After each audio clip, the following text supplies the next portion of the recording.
जय जय Ramakrishna Hari. कथावारीची top news Marathi चॅनलच्या माध्यमातून आजच्या भागामध्ये पुन्हा आपणा सर्वांचं स्वागत आहे. आज आपण वारीच्या अनुषंगाने नेमकं वारकरी होणं म्हणजे नेमकं काय आणि वारीचा इतिहास यावरती आपण थोडंसं चिंतन करणार आहोत. सामान्यतः वारकरी म्हणजे नेमकं काय हा प्रश्न अनेक लोकांना आहे आणि म्हणून बऱ्याचदा तशी फसगतही होते. आताच पहा ना, पुण्यामध्ये आल्यानंतर वारकऱ्यांचं एवढं जोरात स्वागत चालू असतं की सगळे मंडळी वारकऱ्यांना खाऊ वाटप करतात, कोणी फराळाचं वाटप करतात, कोणी बिस्किट वाटप करतात. हे सगळं द्यायची भावना असते. अर्थात आपण सर्व पुणेकर मंडळी त्या बाबतीमध्ये अत्यंत उदार आहोत, याच्यामध्ये निःसंशय आपल्या पुण्याचं श्रेय आहे. परंतु दुर्दैव असं आहे की आपण इथं मात्र फसतोय. काय फसतो? आपल्याला वाटतं की मी वारकऱ्यांना एवढं दान केलं, कोणाच्याही मुखामध्ये जाते याच्यामध्ये वाद नाही, परंतु वारकरी म्हणून परिसरातले अनेक मंडळी खायला मिळतंय अशा पद्धतीने अनेक गोळा करत जातात आणि घाटामध्ये गेल्यानंतर पुन्हा गाठोडी बांधून माघारी येतात आणि ते 2-2, 3-3 महिने पुरवून खात असतात. आता त्याबद्दल बोलायचं कारण एवढंच आहे की लोकांची एक गैरसमज असा झालेला आहे की वारकरी म्हणजे असे हात पसरणारे वारकरी असतात का काय, त्याच्याकडे मागणारे असे वारकरी असतात का काय? तर बिलकुल नाही. वारकरी म्हणजे कोणापुढेही हात न पसरणं आणि स्वतः देवाच्या सुद्धा समोर काही न मागता वारी करण्यासाठी नेमकी कशाची भक्ती करावी ही भक्ती आणि ती वारीच मागणं हे वारीचं उद्देश आहे. म्हणजे वारी कशासाठी हा जर प्रश्न आपण विचारला तर संतांच्या भूमिकेमध्ये आणि निष्ठावंत वारकऱ्यांच्या भूमिकेमध्ये सांगायचं झालं तर वारी ही वारीसाठीच आहे. कशासाठी वारी करायची? तर प्रत्येक वारकरी आरती उपसंहारामध्ये दररोज हा अभंग गातो. काय सुंदर अभंग आहे. देवासमोर मागताना काय मागितलंय? देवा हीच व्हावी माझी आस, जन्मोजन्मी तुझा दास. काय मागितले बघा, माझी आस एवढीच आहे देवा, जन्मोजन्मी तुझा दास कर.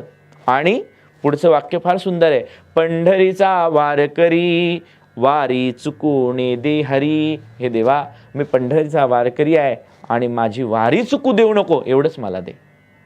दुसरं काही मागण्याची अपेक्षा ही वारकऱ्यांना नसते. वारी ही वारीसाठीच आहे आणि म्हणून या वारीसाठीच ही वारकरी असंख्य संख्येनं वारीला निघत असतात, पंढरीरायाचं दर्शन घेत असतात. आता बऱ्याचदा वारकऱ्यांच्या वेशामध्ये काही मंडळी चालत असतात, मग त्यांच्या माध्यमातून काही गैरवर्तन, काही चुकाही घडू शकतात. पण लोक नावं ठेवताना बघा हे सगळे वारकरी असेच आहेत का? तर एक गोष्ट लक्षात ठेवा, आमच्या वारकरी संप्रदायामध्ये कोणालाही निर्बंध नाही. संत चोखामेळा म्हणतात, खट नट यावे शुद्ध होऊनी जावे. खट म्हणजे काय? कसेही असा. नट म्हणजे काय? किती ढोंग करून कसंही या, परंतु पुन्हा मात्र तुम्ही पंढरपूरला जाईपर्यंत शुद्ध होणार. खट नट यावे शुद्ध होऊनी जावे. आणि असा हा संप्रदाय. म्हणून सकळासी येथे आहे अधिकार, कलियुगी उद्धार हरीच्या नामे. सर्व लोकांना एकत्र घेऊन चालणारी वारकरी असल्यामुळं याच्यामध्ये अनेक प्रकारचे हौशे गवशे नवसे सुद्धा येतात, नाही असं नाही. मग अशा वेळी काही लोक म्हणतात वारकरी चोरी करतात. नाही, चोर वारकरी झालेले आहेत, त्याच्यामध्ये आमचा दोष काय? म्हणून वारकरी होणं म्हणजे नेमकं काय याचा आपण विचार करणं गरजेचं आहे. गुरुनाम गुरु प्राध्यापक सोनोपंत दांडेकरांचे या संदर्भाने फार सुंदर वाक्य आहे. सोनोपंत दांडेकर अर्थात मामासाहेब म्हणतात की संतांचं वाङ्मय हे माणसाला आहे त्या मानवी जीवनामध्ये अत्युच्च जीवन कसं जगावं याचं मार्गदर्शन करणार आहे. आणि मग वारकरी होणं म्हणजे काय? तर संतांनी घालून दिलेली ईश सेवामय जीवन व्यतीत करणं म्हणजे वारकरी होणं. संतांच्या नियमानं, संतांनी घालून दिलेल्या परंपरेनुसार आपलं जीवन संपूर्ण व्यतीत करणं म्हणजे वारकरी होणं. मग या वारकरी होण्यासाठी अंतरंग काही भूमिका असाव्या लागतात, काही बाह्य भूमिका असाव्या लागतात. मग बाह्य भूमिका काय? तर सर्वात महत्त्वाची गोष्ट वारी ही झाली पाहिजे. मग वारी झाली पाहिजे या अर्थानं असं बऱ्याच देवस्थानच्या वाऱ्या होतात. म्हणजे जेजुरीची वारी करणारे सुद्धा आहेत, काही देवीची वारी करणारे सुद्धा आहेत. पण वारकरी हा शब्द जेव्हा पुढे येतो त्यावेळेस प्रकर्षाने आपल्याला जाणवतं ते पंढरीचे वारकरी. कारण यामध्ये नित्यता आहे, यामध्ये एक अखंडता आहे, यामध्ये एक संलग्नता आहे आणि वर्षानुवर्षाची ही परंपरा आहे. म्हणून वारकरी झाला, माळ गळ्यामध्ये घालतानाच त्याला आषाढी कार्तिकी पंढरीची वारी. साधन निर्धारी आन नाही, दुसरं साधन करण्याची आवश्यकता नाही. म्हणून तुकोबाराय सुद्धा सांगतात ना, पंढरीची वारी आहे माझे घरी, अनेक न करी तीर्थव्रत. दुसरं काही करायची आवश्यकता नाही. निस्सीम आणि अनन्य भावानं पंढरीची वारी करणारे जे आहेत ते वारकरी आहेत. म्हणून वारी करणं हा वारकऱ्यांचा पहिला बाह्य भाग आहे. दुसरा बाह्यांग लक्षण काय, तर वारकऱ्यांचं स्वरूप कसं असावं. तुळसी माळ गळा, गोपी चंदन टिळा, तुळशीची माळ गळ्यामध्ये असावी, हे वारकऱ्याचं लक्षण आहे. मग काही मंडळी इतर संप्रदायामध्ये सुद्धा माळा आहेत, परंतु तुलसी मालेचं एक अनन्यसाधारण महत्त्व या वारकरी संप्रदायामध्ये असं आहे की एकदा माळ घातली की ती माळ अगदी मरेपर्यंत ती तशी जोपासली पाहिजे. म्हणजे असा नियम आहे की गळ्यामध्ये माळ नसेल तर अक्षरशः पाण्याचा थेंब सुद्धा आपल्या घशातून कंठामध्ये जाणार नाही. एवढे वारकरी विचारपूर्वक त्याची काटेकोरपणे अंमलबजावणी करत असतात. म्हणजे गळ्यामध्ये तुळशीमाळ धारण करणं हे वारकऱ्याचं बाह्य व्यावर्तक लक्षण आहे. अशी अनेक परिवार आज महाराष्ट्रामध्ये, भारतामध्ये आहेत की ज्यांच्या घरामध्ये मुलगा अथवा मुलगी जन्माला आल्यानंतर 5व्या दिवशी गळ्यामध्ये तुळशीमाळ धारण करावी असा त्या घराण्याचा दंडक आहे. आणि म्हणून विशेष अभिमानही या गोष्टीचा वाटतो की अनेक संप्रदाय आहेत, त्या संप्रदायाकडे पाहता गर्दी आपल्याला पाहायला मिळते, परंतु वारकरी संप्रदायाची गर्दी, वारकरी संप्रदायामध्ये येणारे जे भाविक आहेत त्यांचं विशेष कौतुक हे आहे की एवढ्या काटेकोर नियमांचं पालन करून या संप्रदायाशी एकनिष्ठ राहावं लागतं. आणि म्हणून संप्रदाय आजही आहे, तो उद्याही असेल आणि यावत चंद्रो दिवाकरो तो वारकरी संप्रदाय अखंड असणार आहे. बाकीचे संप्रदाय आले, ज्यांच्याबरोबर आले आणि त्यांच्याबरोबर निघून गेले.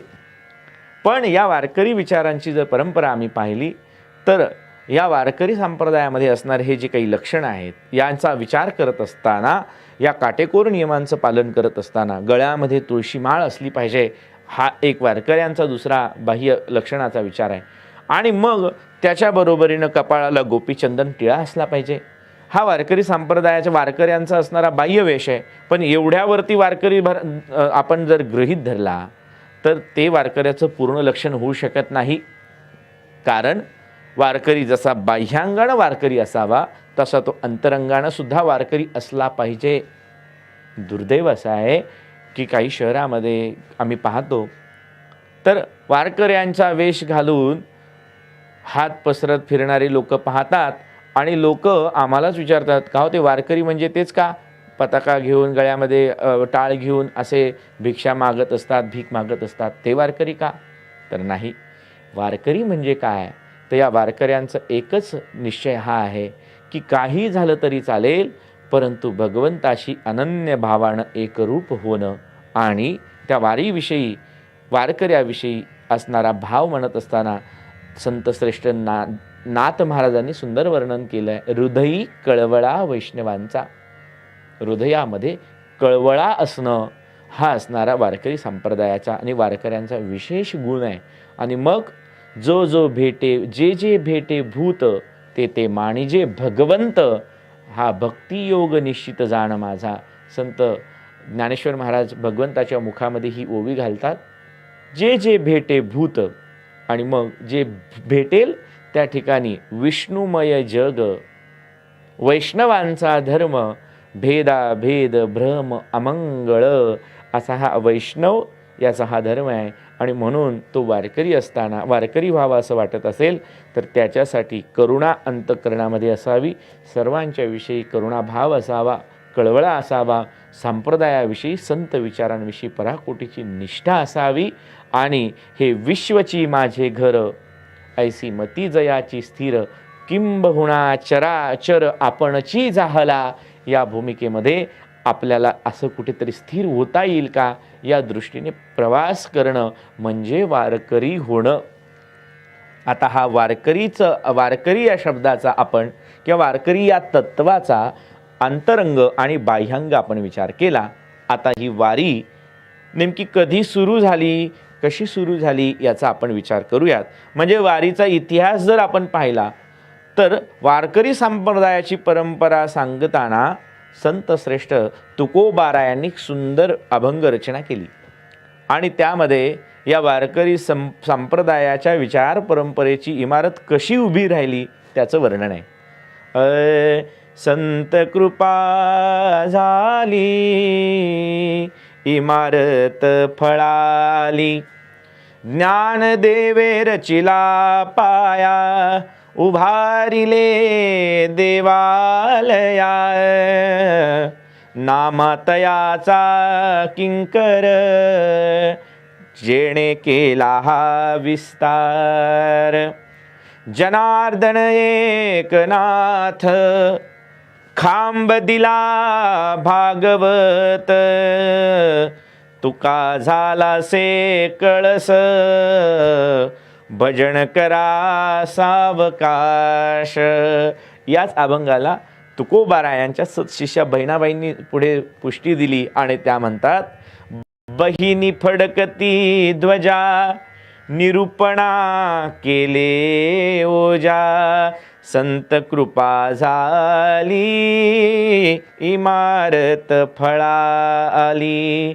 काही इमारत आहे बघा, ज्या इमारतीचा पाया हा ज्ञानेश्वर महाराजांनी घातलाय, म्हणजे साक्षात ज्ञान या पायाला आहे आणि म्हणून ज्ञानाच्या आधारित ज्ञानाधिष्ठित असलेला हा संप्रदाय आहे. आणि नामदेवरायांनी त्याचा म्हणजे नामानं त्याचा असणारा विस्तार केलेला आहे. अशा पद्धतीचा हा विचार या अभंगामध्ये पाहायला मिळतो. मग प्रश्न असा पडतो की ज्ञानेश्वर महाराजांपासूनच वारकरी संप्रदाय आहे का? नाही.